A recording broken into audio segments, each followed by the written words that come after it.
আজকে দিদির ছেলে এসেছিল, হঠাৎ করে বলে উঠলো মোগলাই পরোটা খাবে।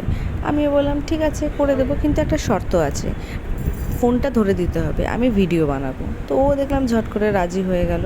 তা আমি কি করলাম, উঠে পড়ে ফার্স্টে ময়দা মেখে নিলাম আর বড় বড় লেচি কেটে সাইড করে রেখে দিলাম। তারপর একটা গ্লাসের মধ্যে ডিম ফেটিয়ে পেঁয়াজ কুচি, ধনে গুঁড়ো, লঙ্কা গুঁড়ো, জিরে গুঁড়ো, ব্রেড ক্রাম্ব সব কিছু দিয়ে একটা মণ্ড তৈরি করে সাইড করে রেখে দিলাম। তারপরে ওই যে বড় বড় লেচি কেটে রেখেছিলাম, ওই লেচিটাকে তেল দিয়ে নিয়ে ভালো করে বেলে নিলাম। বেলে নিয়ে বড় করে সাইজ করে করলাম। দেখো যেরমভাবে আমি তৈরি করছি, বড়োভাবে যতটা পারা যায় বেলে নেবার পরে হাত দিয়ে টেনে টেনে আরও বড় করে দিলাম, যাতে একদম পুরো রুমালি রুটির মতো পাতলা হয়ে যায়। এইবার ওই মণ্ডটাকে এই লেচির ভিতরে দিয়ে দিলাম, দিয়ে ভালো করে স্প্রেড করে দিলাম হাতে করে, দিয়ে এবার ওটাকে ফোল্ড করে দিলাম, যেরকম অ্যাকচুয়ালি দোকানে তৈরি হয় সেরকমভাবেই ফোল্ড করে দিলাম। আর ফোল্ড করার সময় খুব সাবধানে এগুলো মুখগুলোকে বন্ধ করতে হবে, নাহলে না ওই যে ডিমটা আছে, ডিমটার লিকুইডটা বাইরে এসে চলে আসে।